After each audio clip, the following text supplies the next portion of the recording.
feeling of nihilism, specifically existential nihilism, is something many of us have experienced during our life. Existential nihilism is the idea that life has no intrinsic meaning or value to it. Existence, including all action, feeling, and suffering, is ultimately senseless, completely without purpose. On the journey to understanding how to overcome nihilism, if it's even possible, one ought to examine the philosophy of Friederich Nietzsche. Nietzsche was the first thinker to write about nihilism seriously, dedicated much of his life to understanding the concept, thinking about how to overcome it, and studying the human condition as a whole. This video will first go over what specifically Nietzsche thought nihilism was, the steps he believed one should take to overcome it, how to know for sure one has successfully overcome nihilism, and my thoughts on whether his ideas are still relevant for today. Note that what follows is just one interpretation of his work. First, what is nihilism?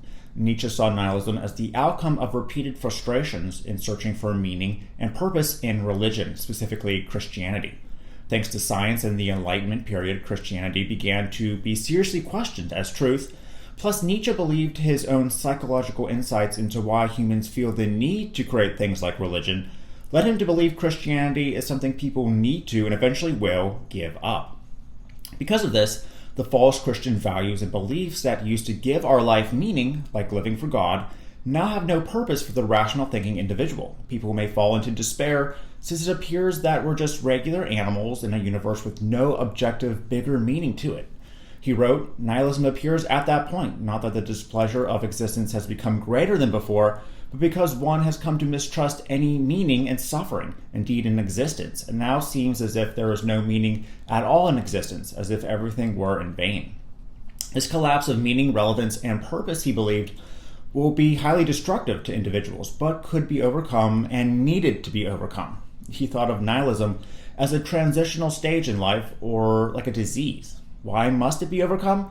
Because man suffers like all the other creatures, but is unique as he needs meaning and purpose to why he suffers, he believed. So, how does one overcome nihilism? First, Nietzsche believed not everyone had it in them to overcome nihilism. He differentiated between active nihilists and passive nihilists. A. Nihilism as a sign of increased power of the spirit as active nihilism. B. Nihilism as decline and recession of the power of the spirit as passive nihilism. Passive nihilism recognizes there will never be any meaning in the world, and passive nihilists should try to separate themselves from their wills and desires to reduce suffering as much as possible. He called this a will to nothingness. Ultimately, though, this will to nothingness is still a will, and thus will end up being a futile attempt that ends in deep despair. The individual may end up embracing a herd mentality, once more in joining another mass movement, like organized religion, that tells us what to believe, like a cult, a political party, etc. On the other hand, one could be an active nihilist and interpret life in a self-promoting way. He called an individual that strove to overcome nihilism a higher man. Higher men are individuals who actively destroy our old, fake, false values like those in Christianity and begin constructing our own subjective values and interpretations of meaning. Like a sculptor, we bash away false meaning and start to chisel out our very own identity.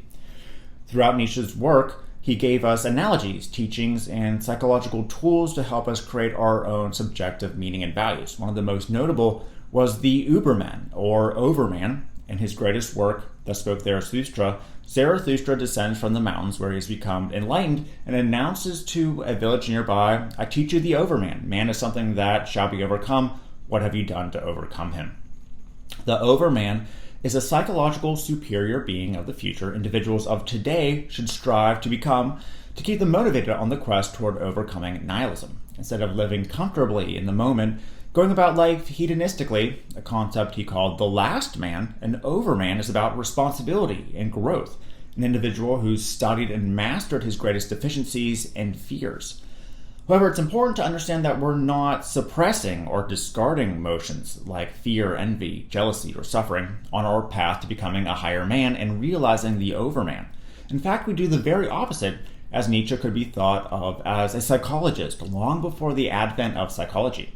He believed Christianity was poisonous to individuals, not because it was paradoxical, but because by accepting imposed meaning and values, it forces us to suppress important emotions and feelings we all have within us. Powerful feelings like suffering are not bad. In fact, they're needed for a meaningful life, he thought. He wrote in The Gay Science, only great pain is the ultimate liberator of the spirit. I doubt that such pain makes us better, but I know that it makes us more profound. And in Thus Spoke Zarathustra, it is out of the deepest depth that the highest must come to its height. See, most people, when they go about finding their own meaning, values, and passion in life, they have no idea where to start or what to do. Most of us are not born with a single passion we know we want to pursue or main purpose for living. Suffering, envy, pain, and more are like lights in a tunnel of darkness. They give us an indication of what we uniquely want in life at the moment. If you feel envious of a great athlete, maybe it's time to take up a sport yourself and start training. Do you feel intense pain when you see cruelty toward animals being exhibited? Maybe it's time to volunteer at an animal shelter or become an activist. The more we study our emotions and perceived deficiencies and work toward creating our own values and meaning, the faster one can overcome nihilism. How do we know when we've overcome nihilism? One way is to pass the psychological test of the eternal recurrence of the same. Nietzsche described it as such in The Gay Science. What if someday or night a demon were to steal after you into your loneliness, and say to you, this life as you now lived it and have lived it, you will have to live once more, and innumerable times more. Would you not throw yourself down and gnash your teeth and curse the demon who spoke thus? Have you once experienced a tremendous moment when you would have answered him, you are a god, and never have I heard anything more divine? Essentially, what he's asking us to do is imagine that we were told that we have to live our same life over and over again for eternity. If you respond as he wrote, was that life? Well, then once more, in a positive manner, despite the pain, suffering that you've experienced, you significantly overcome nihilism. A higher man doesn't wish for the peace of death, but to experience the exact life he's lived, complete with all its struggles again and again forever. He celebrates life as a miracle and embraces even the most dark and tragic aspects of it, as he understands that the greatest moments in his life were born out of them. When we've done this, we've entered into a state of amor fati, or love of fate. It is used to describe an attitude in which one sees everything that happens in one's life, including suffering and loss, as good, or at the very least necessary. We become life-affirming and have risen out of the world of false values, false meaning, and existential nihilism. Now, perhaps the most striking image Nietzsche gives us for what it takes to overcome nihilism is the vision in Thus Spoke Zarathustra, in which a shepherd gags on a snake. A young shepherd I saw writhing, gagging in spasms, his face distorted, a heavy black snake hung out of his mouth. Had I ever seen so much nausea and pale dread on one face? My hand tore at the snake, and tore in vain. It did not tear the snake out of his throat.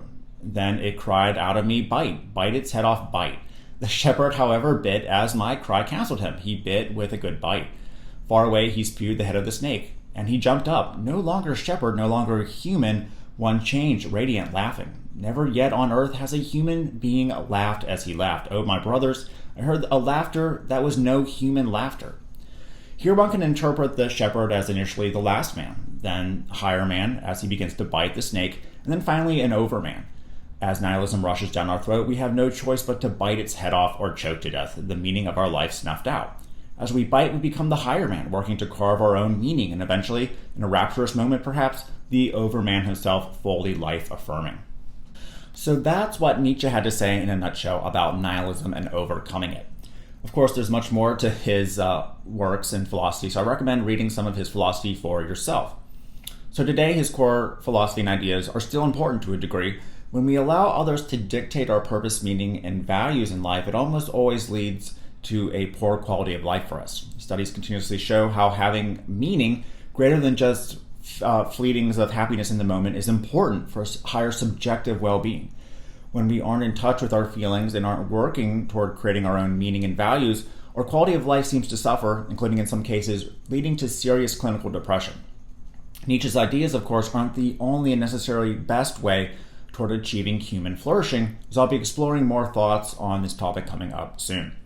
So let me know your thoughts on Nietzsche and overcoming nihilism. And if you want more videos like this, make sure to subscribe using the link in the description for more videos, and turn on the notification bell to receive updates when those videos come out. So again, let me know your thoughts on this and nihilism, and I'll see you again soon.